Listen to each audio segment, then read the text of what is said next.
Mm. Checking my glasses. You are live. Hey everybody. Hey.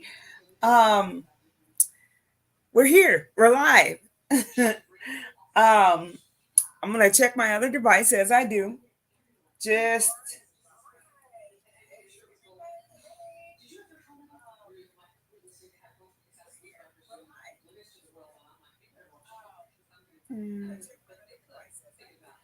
okay. I'm sorry. There was something new that was posted on there. Anyway, my account as a my business account, and I was like, "What?" But anyway, good morning, good afternoon. Yes, you guys can hear me. I checked the one platform that I can just kind of click and go to really quick, and you guys can hear me. So it's transmitting good. So again, I want to welcome you to day three. This is day three of Without Fear of Doing It Alone. That says without fear doing it alone. Yeah, let me fix that. uh, okay, here we go. It's like I'm reading that. I was like, why does that not make sense? Without fear of doing it alone, a working single mom's journey. So, as single moms, and when we're working, it's really hard. It's hard. It's hard to be separated from your kids for it's more than 8 hours because you got to consider the travel time to and from work. Um, uh, and that's the time that you're still, not with your kids. And a lot of times, at least for me, what I've found is a lot of the jobs that I have been accepted to and work at tend to be like in the central part of the city. I tend to live on the suburbs. That's just where I live, generally in the suburbs. And now I'm out in the country. So being away from your kids is really hard thing to do because of course in the back of your mind you're always thinking about your kids and hoping and praying that they're okay and that they're safe and that there's nothing going sideways or anything. So we do that constantly as single moms. um, and just know that hoping is really on the same plane as praying. So you might as well just go on and pray and be intentional about it. So that's what we talked about yesterday about praying and praying intentionally and making that connection with our spirit to release some pressure and anxiety and stress from us by praying about everything. I'm gonna move my there we go. Move my screen. So my little thing wasn't all up in my chin. But that's what we do, as single moms. There's a lot of pressure that seems to be put on us, but that pressure is to make us better. So it helps us to go from just surviving to CEO in every area of our lives. And through that's generally happens through self-care, self-love, and supporting each other in community. So I found when I had my son that it was really hard to find um, single mom communities. Yes, you can find mom communities, but I still felt like an outsider and single mom communities. And then I would put my kids in these in the community activity programs during the summer, especially. And so they would do swimming, they would do ballet and tap and karate and things of that sort, and dance and you know cooking. um I don't think my kids did cooking. I think that was me that did cooking when I was little. But the programs through the community centers are wonderful. They are the better price than going to a private place to have your kids, learn or try out whatever it is that they want to try out. The community programs are really good. Um, I would say often similar to YMCA, but I think a little cheaper than YMCA.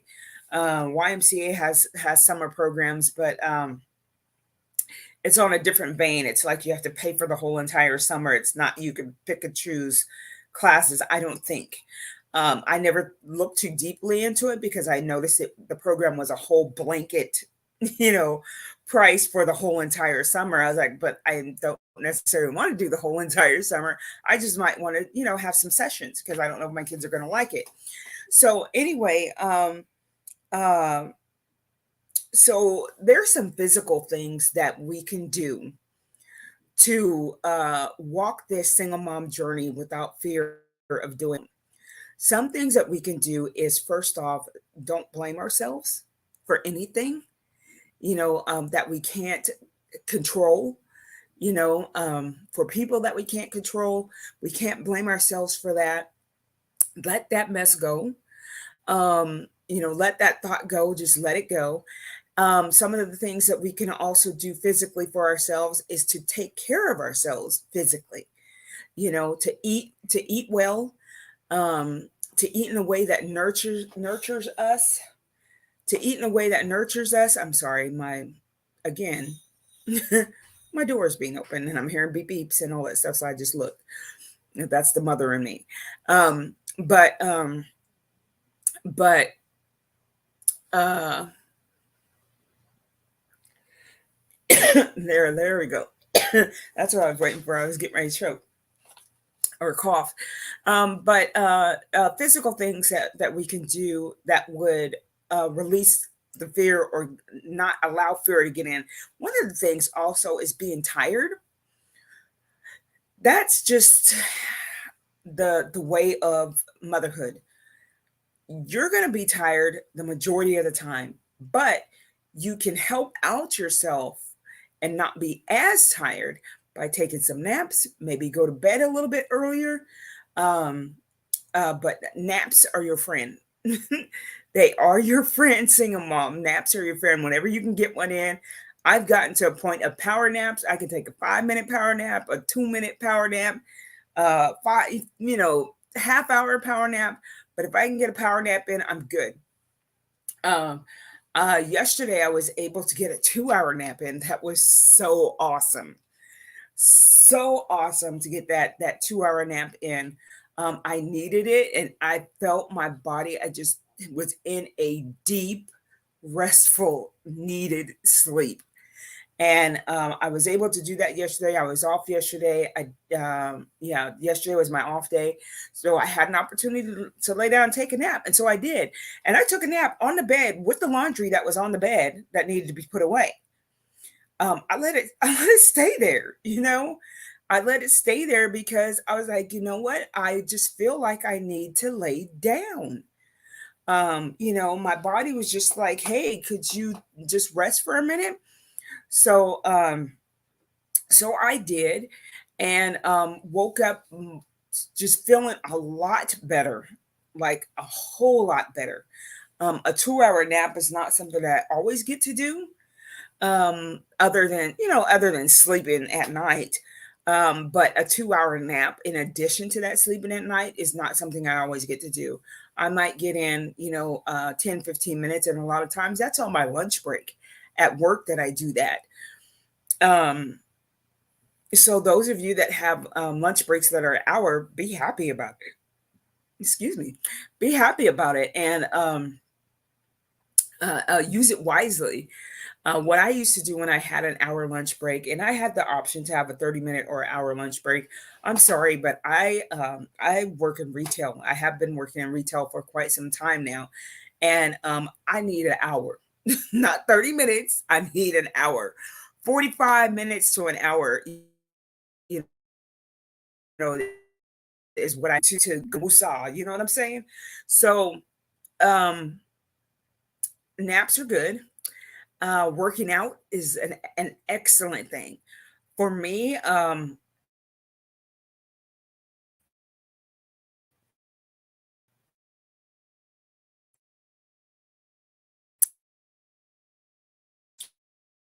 I,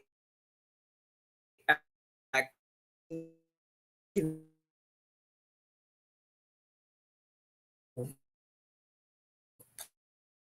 pause. I was still frozen on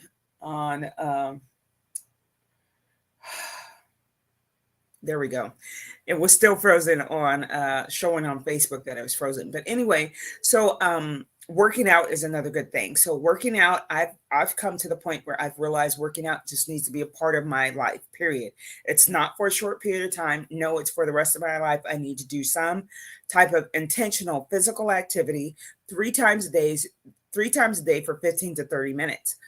Um, and I can, start to go back to parking further away from the door. I have been parking closer, because I have sometimes I have my grandson with me, and it's a little too far to be walking um, with my grandson. So I parked a little bit closer. Um, but some type of physical activity, even going out and taking my grandson for a walk. When I took him for a walk not long ago, I walked around the block with him, and I've walked around the block before. I used to walk the neighborhood and do quite a bit of walking. And I realized, dang, I need to get back into some physical shape here, because I was like, I don't remember this block being this long. And it was too far to turn around, and not far enough to just I just had to keep going. And so I did, and I was like, you know what, I need to get out and do this more often, especially now that it's becoming spring and summer. We can do that, but of course I need to do that during the um the evening hours, around 5 6, somewhere in there, instead of during the day, because I did that in the middle of the day and ended up being dehydrated and did not feel that until the next day. And I was like, something's wrong with my body, something's weird. And uh, uh, you could generally tell that from the fluid that comes out your body, what color that is. And it was like a dark, almost auburn. So I was like, oh my gosh, I'm dehydrated. So I had to go into recovery mode. Hey Sylvia, thank you for watching live. So I had to go into recovery mode and help myself to come out of that dehydration. So here in the South, when it is humid, it's real easy to get dehydrated. You don't totally feel it at the time that it's happening. You just know it's very hot and that you feel very hot, but that dehydration can hit you and slap you down, real pretty quick if you don't catch it. So it was kind of a good thing that I did go to sleep, because I slept with the fan and the air conditioner on, actually. And that was a good thing. But I woke up and I was very dehydrated. I realized what it was, because one time I got dehydrated here in Texas, and it was bad, and nobody was home. And so the dehydration had gotten so bad that when I sat up, the whole room started spinning. I couldn't I couldn't stand up without stumbling everywhere, because the room was spinning. And I was like, what the heck is happening right now? And uh, I don't remember how I found out that I was dehydrated. But I think I don't know how I found out. I really don't know how I found out that I was dehydrated, but I did end up finding out that I was dehydrated. I don't know if I went to um, try liquid. Oh yeah, I've heard of that. I've heard of that. So uh, Sylvia said that to try this here. It's called Liquid IV. I've heard of that, and that recovers you better when you're having a dehydration episode. I was like, that's good.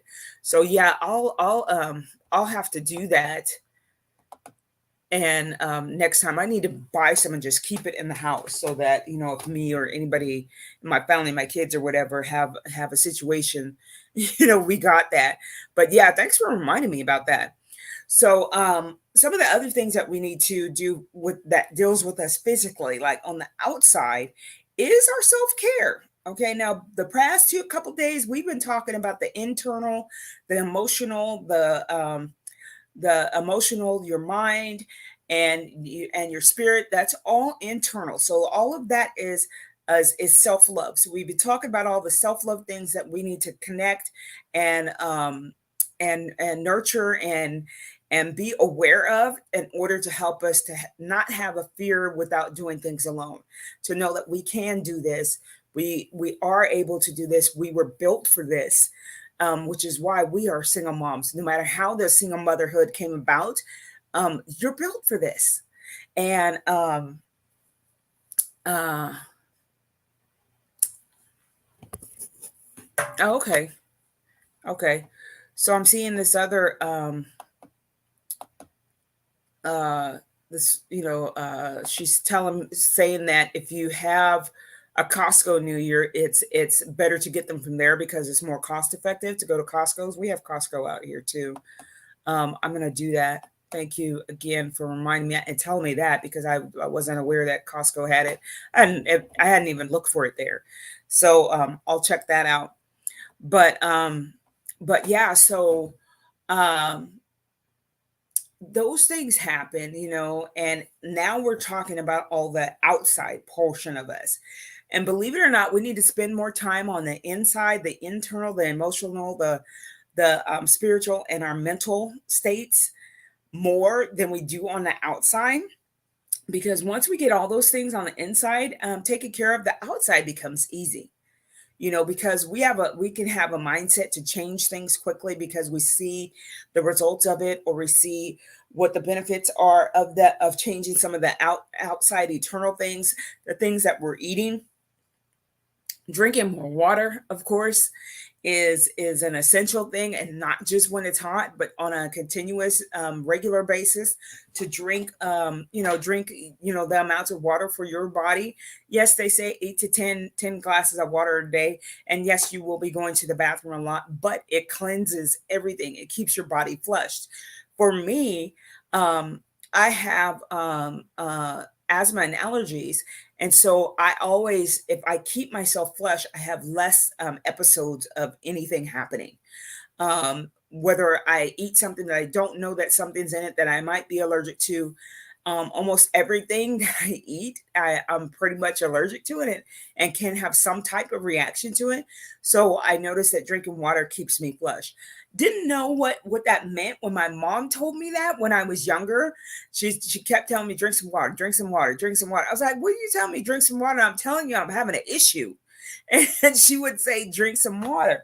I was like, she didn't explain that, to me. And I didn't understand that because, my mom used to talk to me in innuendos all the time. Those were her answers to me. When life hands you lemons, you make lemonade. I didn't understand that as a child. I was like, I don't get it. What are you trying to tell me? And when it rains, it pours. Don't cry over spilt milk.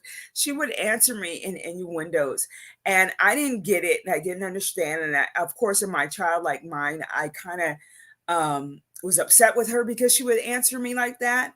But what it was, and what I realize now, is that my mom was a teacher. That was what she did.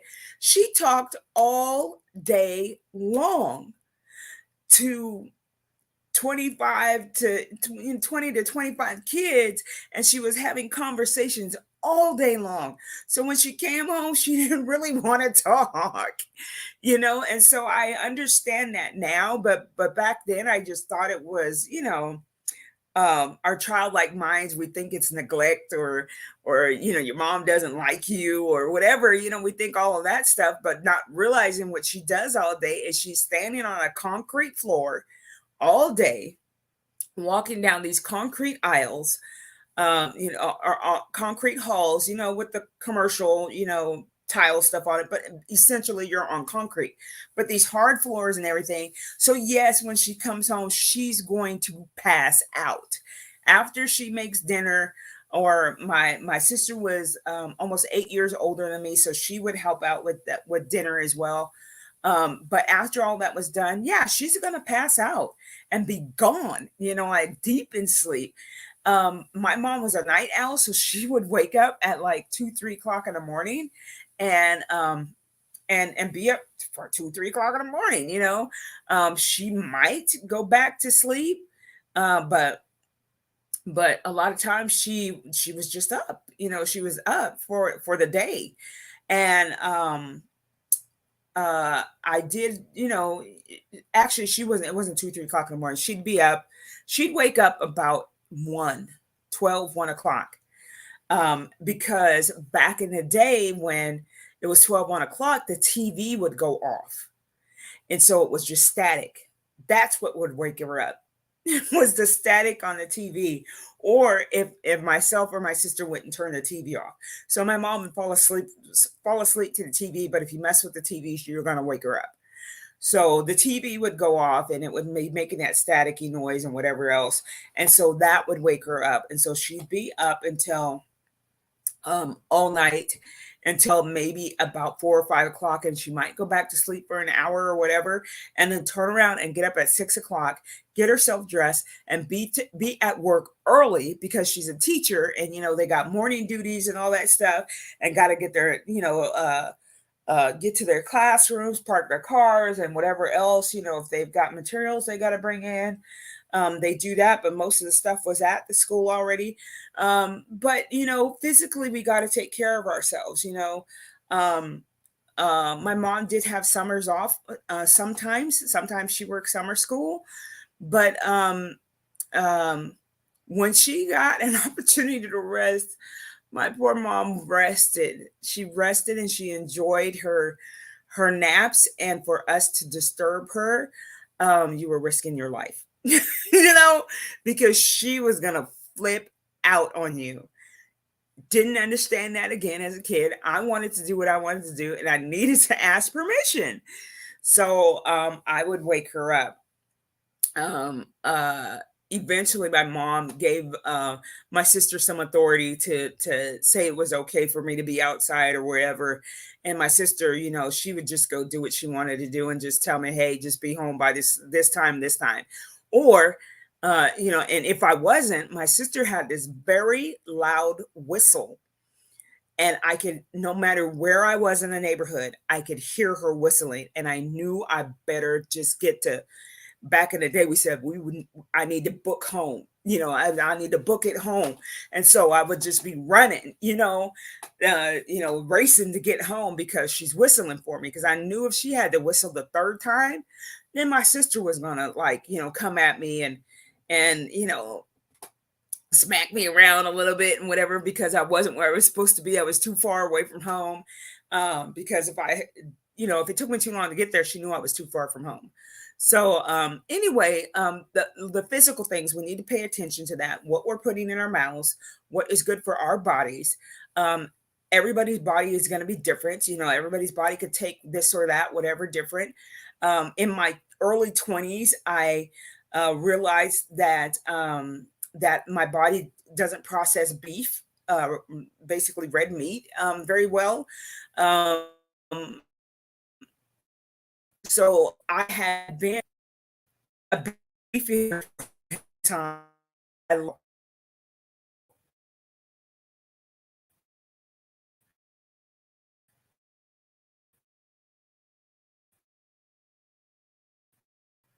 I'm just going to keep talking.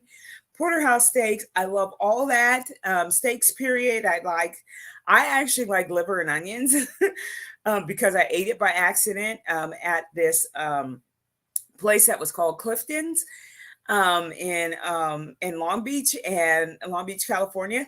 And I ate it by mistake because the labels messed up. They were switched by accident, and so I ate it. So I thought I was eating uh, beef steak. And it was actually liver and onions. And my dad asked me, he's like, "So how's your liver?" And I'm looking down. I was like, "What do you mean, how's my liver?" So I'm looking, and he's like, "I'm not talking about your liver. I'm talking about the liver you eat. I'm not eating, you know, beef." Um,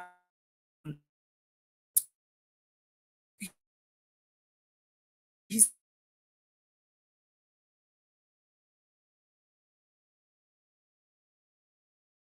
but I realize I'm frozen. Okay, there. So my dad was saying, no, go back through the line and look at the label. They switched them to the right place. I was eating liver and onions. I thought I didn't like liver and onions, but I really liked it. So I would eat liver and onions, but only at Clifton's because they made it the best way. So yeah, we have to be careful what we put in our mouths. So here is your homework assignment for tonight, for today or this morning, whenever you're watching this. Your assignment is this. I want you to choose a day. I want you to choose a day that you are going to start some physical activity. Start with 2 minutes, 5 minutes, whatever you need, whatever you could start with. When I started my exercise journey, I got this video because one of the ladies at work had lost a lot of weight. It was Just Walk by Lisa Sansone. Um, and I thought it was just a walking thing, but it was actually active, full body walking. And I could only make it through 5 minutes of that thing, but I worked my way up to the 30-minute workouts.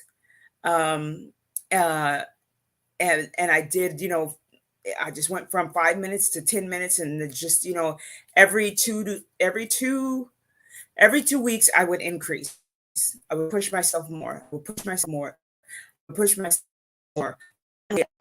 Through the whole free workout. And so I would do that. So I went through a 30-minute workout. It's an hour workout, but you could do it in chunks, the 30 minutes and 30 minutes.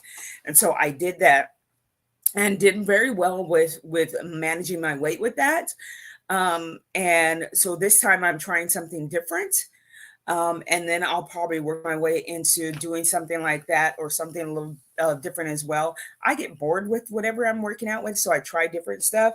Um, uh, yes, I know consistency to me, just doing some type of movement and some type of workout 15 to 30 minutes a day is something that I know will work for me. And that whatever it is, just as long as I'm working out and I'm doing it, it's working for me. It's not about how fast or how quick I do it. There's a thing that's on Instagram that's going around and that girl's talking about it's not about how fast I lose weight or whatever, how much weight I lose, something to that effect. I'm totally butchering it, but anyway, it's not about how fast. It's just being consistent, and so that's my goal with that. And with every area of my life is to be consistent and show up. Be consistent and show up. Um, and to take care of myself. And the main thing that the fear is usually something that's within us that we don't think we're capable of doing it. But if we continuously um, address these areas of our lives through every situation that we go through, we will work through everything and anything. And eventually, as we keep doing it, it will become a part of us and a part of what we do. And it will make it easier for us to make it through any situation because it becomes a habit. What's going on with me. You check in with yourself. You're doing the self-love, checking in with yourself. You're doing the self-care. You're taking care of yourself on the outside, what you put in your mouth, the water that you drink, the exercising, all of that. And then the next 2 days that we're going to talk about, when you get all those things done, that false evidence goes away because you could see and you're paying attention to the 5 areas of your life that make a difference. The 5 areas of your life which hold your foundation together. There's 5 areas, and that's the grace of life.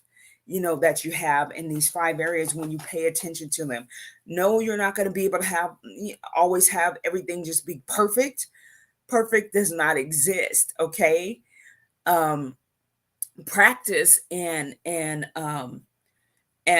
persistence is what we should be striving for, and consistent, so that we can be consistent in everything that we do in every area of our lives.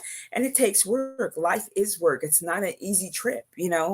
It's not an easy trip. We have to work at having what we have, and that's good health and love, laughter, and family.